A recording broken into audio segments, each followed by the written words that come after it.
Viewers just imagine अर्थ पे से पानी पूरी तरीके से खत्म हो जाए। पानी एकदम से ना होने पर लोगों ने पेट्रोल पीना, बर्तनों को पानी से नहीं बल्कि मिट्टी से धोना और पानी को ही दुनिया की नई करेंसी बना ली थी। लेकिन वो नजारा कितना जानलेवा होगा ये तो जल्द से जल्द देखना ही पड़ेगा। कहानी की शुरुआत में हमें तब का टाइम दिखाया जाता है जब अर्थ पे से पानी पूरी तरीके से खत्म हो गया था। चारों तरफ कोई भी सिंगल पेड़ पौधा दिखाई नहीं देता और अब तो एक बूंद पानी 1000 रुपए का मिलता था। आए दिनों पानी के लिए हमेशा लड़ाइयाँ हुआ करती थी और अगर अब ऐसा ही चलता रहा ना तो हमारी पूरी इंसानियत खत्म हो जाएगी। अब हमें अर्नेस्ट नाम का एक आदमी दिखाया जाता है जो अपने बेटे और बेटी के साथ रहा करता था। कई सालों पहले अर्नेस्ट के फादर के पास एक बहुत ही बड़ी जमीन हुआ करती थी जो उस टाइम पर बहुत ही ज्यादा हरी भरी थी। लेकिन अब पानी की एक भी बूंद ना मिलने के कारण वो जमीन एकदम से बंजर हो जाती है। अर्नेस्ट की बेटी और बेटे ने तो आज तक कोई भी पेड़ पौधा देखा ही नहीं था। इसीलिए अर्नेस्ट की दिलो जान से ख्वाहिश थी कि वो एक न एक दिन इस जमीन को हरा भरा जरूर बना देगा।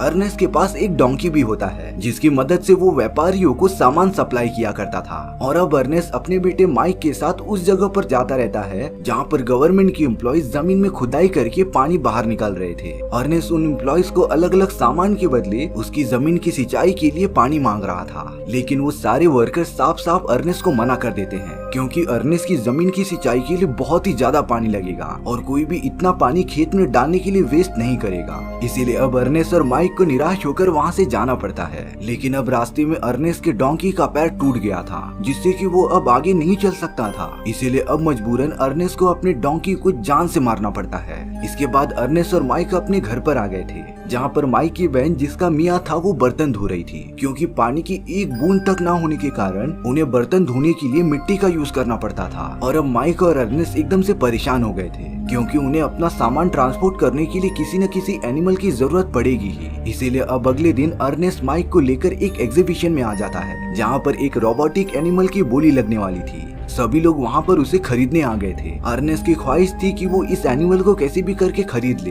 ताकि उसका ट्रांसपोर्ट का काम रुके ना। लेकिन अब फ्लेम नाम का एक दूसरा आदमी उसी रोबोटिक एनिमल को खरीदना चाहता है पर अर्नेस्ट ने थोड़े ज्यादा पैसे देकर उस रोबोटिक एनिमल को खरीद लिया था। माइक और अर्नेस्ट बड़ी खुशी के साथ अपने नए एनिमल को लेकर अपने घर पर चले जाते हैं। इसके बाद अर्नेस्ट माइक को लेकर एक हॉस्पिटल में पहुंच गया था जहां पर अर्नेस्ट की वाइफ एडमिट होती है। दरअसल कुछ साल पहले अर्नेस्ट की वाइफ का एक बहुत ही खतरनाक एक्सीडेंट हो गया था। उसके बाद जब अर्नेस्ट की वाइफ का ट्रीटमेंट किया गया तब वो एक स्पेशल फ्रेम की वजह से ही चल पा रही थी। वो रोबोटिक फ्रेम बहुत ही महंगी होती है जिसे कि अर्नेस्ट बिल्कुल भी अफोर्ड नहीं कर पाता। इसीलिए अर्नेस्ट ने अपनी वाइफ को हॉस्पिटल में ही रखा होता है। वो तो समय समय पर अपने बेटे और बेटियों को लेकर उससे मिलने आया करता था। और अब अपनी वाइफ से मिलने के बाद माइक और अर्नेस्ट वहाँ से चले गए थे। रास्ते में अर्नेस्ट को रॉबी नाम का उसका एक दोस्त मिलता है और वो बहुत ही ज्यादा बुरे कंडीशन में था। उसके पास तो अपने बच्चे को पालने के लिए जरा भी पैसे नहीं होते। इसीलिए रॉबी अपने दोनों बच्चों को किसी न किसी को बेचना चाहता था। अर्नेस्ट रॉबी को संभालता है और उसे हौसला देता है। अर्नेस्ट ने तो रॉबी के बच्चों को पीने के लिए पानी भी दिया था। रॉबी अर्नेस्ट को बहुत पहले से जानता था। इसीलिए जब अर्नेस्ट ने उसकी मदद की तब रॉबी अर्नेस्ट को बताता है कि उसकी बेटी मिया का किसी के साथ चक्कर चल रहा है। अर्नेस्ट एकदम शॉक हो गया था क्योंकि मिया ने इस बारे में कभी बताया ही नहीं था। अर्नेस्ट जब घर पर आकर अपनी बेटी मिया से ये सारी बातें पूछता है तब मिया ने तो एकदम डायरेक्टली कह दिया था कि वो अपनी लाइफ खुद जीना चाहती है और वो जिससे प्यार करेगी उससे ही शादी करेगी।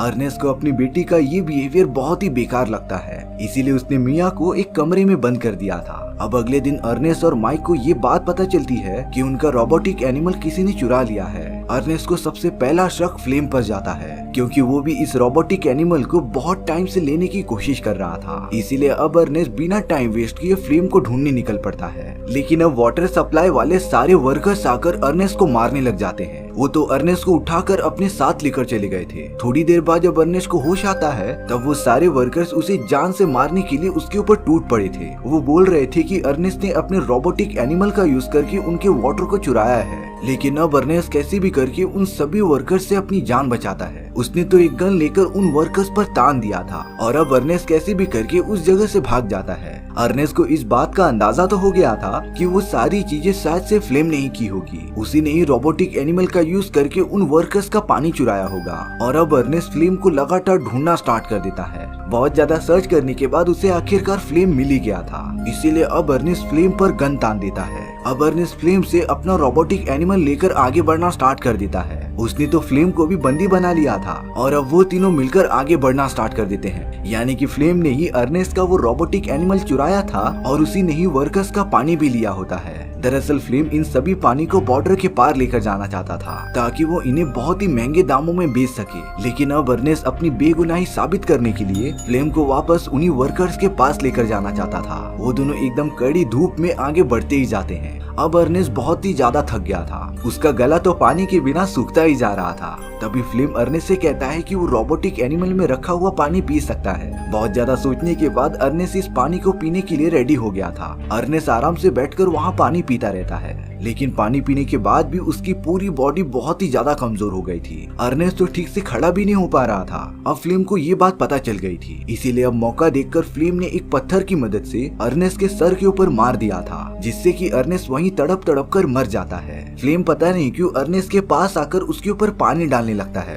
दरअसल वो अर्नेस्ट की बॉडी इस तरीके से रख रहा था जिसे देखने से ये साफ साफ पता चले कि उस रोबोटिक एनिमल ने ही अर्नेस्ट की जान ली है। और अब फ्लेम अर्नेस्ट को वहीं पर छोड़कर चला गया था। वो तो डायरेक्टली मिया के घर के सामने आकर उसे बुलाने लगता है। तब जाकर ये रिवील हुआ कि मिया जिस लड़के से प्यार करती थी वो और कोई नहीं बल्कि फ्लेम था। और अब वो दोनों बहुत टाइम बाद एक साथ मिलते हैं। अर्नेस्ट जब पूरे दिन घर पर नहीं आया तब माइक अपने फादर को ढूंढने निकल पड़ा था। माइक पूरी जगह पर उन्हें लगातार ढूंढता ही रहता है और अब माइक को वही सारे पानी के बॉटल्स मिल गए थे जिन्हें फ्लेम्स ने चुराया था। कुछ ही दूरी पर माइक को अपने फादर मरे पड़े मिलते हैं। माइक इस बात से बहुत ही ज्यादा दुखी हो गया था और अब सभी को देखकर ऐसा ही लग रहा था कि अर्नेस्ट की मौत और किसी ने नहीं बल्कि उस रोबोटिक एनिमल ने की थी, क्योंकि फ्लेम ने इसी तरीके से सारी चीजें सेट की होती हैं। और अब सभी को ये लगने लगा था कि अर्नेस्ट की मौत एक एक्सीडेंट था। इस खबर से माइक, मिया और उसकी मॉम बहुत ही ज्यादा दुखी हो गई थी। वो सब तो साथ होने पर भी बहुत ही अकेला फील कर रहे थे। लेकिन अब यहाँ फ्लेम कैसे भी करके मिया से शादी करना चाहता था और अब वो मिया के घर पर आकर पता नहीं क्यों उस रोबोटिक एनिमल को मार मार कर तोड़ने लगता है। अब फ्लेम माइक के साथ बैठकर थोड़ी सी बातें कर रहा था। दरअसल फ्लेम कैसे भी करके माइक को अपनी तरफ करना चाहता है ताकि वो उसकी बहन मिया से शादी कर सके। इसीलिए अब फ्लेम माइक और उसके परिवार के प्रति सिंपैथी दिखाने लगता है। माइक भी धीरे धीरे फ्लेम की बातें मानने लगा था और उसे फ्लेम अपनी बहन मिया के लिए ठीक भी लगता है। माइक भी धीरे धीरे उन दोनों की शादी के लिए कन्विंस हो गया था। फ्लेम ने यहाँ तक ये कह दिया था कि वो माइक के फादर की जमीन पर खेती करेगा और उसे हरा भरा बनाएगा। इसीलिए फ्लेम रात होने पर तुरंत उन वर्कर्स के पास चला गया था जो लगातार जमीन के अंदर से पानी निकालते ही जा रहे थे। फ्लेम उन वर्कर्स के सामने एक डील रखता है। अगर वो वर्कर्स फ्लेम को खेती करने के लिए पानी देंगे तब फसल अच्छी उगने के बाद फ्लेम उन्हें बेचकर वर्कर्स को डबल पैसे दे देगा। वर्कर्स को ये डील अच्छी लगती है, इसीलिए वो सब फ्लेम को पानी देने के लिए राजी हो गए थे। फ्लेम अपने उस खेत पर कड़ी मेहनत करने लगता है और अब सालों बाद उस जमीन को पानी मिलने की वजह से वहाँ पर बहुत ही कम टाइम में अच्छी फसल उगना स्टार्ट हो जाती है। फ्लेम्स के कई महीने मेहनत करने के बाद उस जगह पर बहुत ही अच्छी फसल उग गई थी और अब फ्लेम इन सभी फसलों को बेचकर पैसे कमा सकता था। फ्लेम ने तो माइक की बहन मिया से शादी भी कर ली थी। वो दोनों तो साथ में बहुत ही ज्यादा खुश होते हैं। लेकिन अब एक दिन गवर्नमेंट के कुछ लोग वहाँ पर आ गए थे जो बताते हैं कि अर्नेस्ट ने इस जगह के बदले बहुत ही ज्यादा लोन लिया था और अगर वो लोन टाइम पर भरा नहीं गया तब गवर्नमेंट इस पूरी जमीन को अपने नाम कर लेगी। फ्लेम तो ये सारी बातें सुनकर एकदम से टेंशन में आ जाता है। इसीलिए थोड़े पैसे जमा करने के लिए फ्लेम रॉबी के पास चला गया था, क्योंकि उसे ये बात पता चलती है कि रॉबी अपने बच्चों को बेच रहा था और उसके पास हाल ही में बहुत सारे पैसे भी आ चुके थे। इसीलिए फ्लेम डायरेक्टली रॉबी पर हमला करने लग जाता है और अब फ्लेम ने रॉबी से सारे पैसे छीन लिए थे। इन सभी लड़ाई के बीच उस रोबोटिक एनिमल को एक गोली लग जाती है जिससे कि वो थोड़ा सा खराब हो गया था। इसीलिए अब वो रोबोटिक एनिमल खुद से ही अपने मैन्युफैक्चरर के पास जाने लगता है। यहाँ फ्लेम तो मिया के साथ अच्छी लाइफ गुजारने लगा था। फ्लेम ने गवर्नमेंट को लोन लिए गए सारे पैसे लौटा दिए थे। माइक को तो फ्लेम की इन सारी चीजों पर थोड़ा सा शक हो रहा था। यहाँ माइक को लग रहा था कि फ्लेम ने उनके रोबोटिक एनिमल को बेच दिया है और इनसे ही फ्लेम्स को बहुत सारे पैसे मिले हैं। पर यहाँ दूसरी तरफ वो रोबोटिक एनिमल अपने मैन्युफैक्चरर के पास पहुंच गया था। मैन्युफैक्चरर ये पता करता रहता है कि ये रोबोट है किसका और अब उस मैन्युफैक्चरर ने अर्नेस्ट का नाम अनाउंस करना स्टार्ट कर दिया था, जिससे कि माइक को पता चल जाता है कि फ्लेम ने वो रोबोटिक एनिमल बेचा ही नहीं था। और अब माइक पूरी तरीके से श्योर हो गया था कि फ्लेम उससे जरूर कुछ न कुछ छुपा रहा है। इसीलिए अब माइक ने फ्लेम्स की सारी चीजों पर नजर रखना स्टार्ट कर दिया था। जब माइक अपने रोबोट को लेने के लिए मैन्युफैक्चरर के पास पहुंच गया था, तब वो मैन्युफैक्चरर रोबोट को थोड़ा सा ठीक करके माइक को उसके फीचर्स के बारे में बताता है। उस रोबोटिक एनिमल के अंदर पहले से ही कैमरा फिट था और जब माइक ने रोबोटिक एनिमल के अंदर का फुटेज चेक किया, तब माइक को उसमें लिटरली सारी चीजें दिखाई दे रही थी कि कैसे फ्लेम ने उसके फादर को जान से मार दिया था। और अब माइक को सारी चीजें एकदम साफ साफ पता चल गई थी, पर वो फ्लेम को जाकर कुछ ज्यादा बोलता नहीं। सिर्फ माइक फ्लेम से इतना पूछ रहा था कि उसे ये सारे पैसे मिले कहाँ से, पर फ्लेम माइक को इसका कुछ भी जवाब नहीं देता।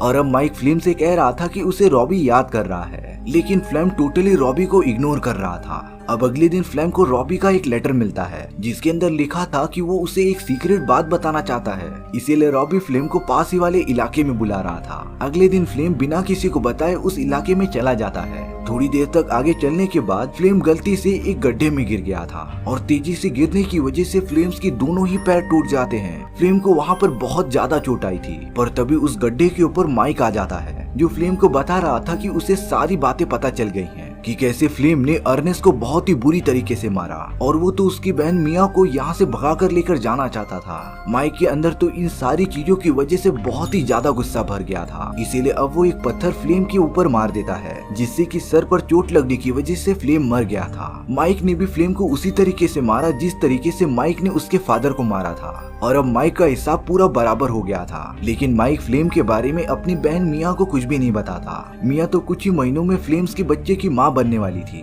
पर अब मिया दिन रात फ्लेम का वेट करने लग जाती है। माइक को तो पता था कि वो कभी लौटेगा ही नहीं, पर उसने मिया को इन सारी चीजों के बारे में कुछ भी बताया ही नहीं और अब इन सारी चीजों को कई साल बीत जाते हैं। माइक और मिया ने तो अपनी मॉम को हॉस्पिटल से डिस्चार्ज करा दिया था। उन दोनों ने तो मिलकर अपनी मॉम के लिए वो महंगा डिवाइस खरीद लिया होता है। उनके फसलों का व्यापार चालू करके माइक और मिया ने बहुत सारे पैसे कमा लिए थे और अब वो दोनों अपनी मॉम के साथ खुशी खुशी अपनी लाइफ एंजॉय करने लग जाते हैं। इसी के साथ हमारी ये कहानी यहीं पर खत्म भी हो गई थी। सो व्यूअर्स, आपको ये स्टोरी से क्या सीखने मिला कमेंट सेक्शन में बताना भूलना मत। और अगर आपको मेरा एक्सप्लेनेशन 1% भी अच्छा लगा होगा ना, तो वीडियो को लाइक एंड चैनल को सब्सक्राइब जरूर कर देना, क्योंकि सच में इससे मुझे बहुत ज्यादा मोटिवेशन मिलेगा आपके लिए इसी तरीके की मजेदार स्टोरीज ढूंढ कर लाने के लिए। तो मिलते हैं नेक्स्ट वीडियो में। सी या।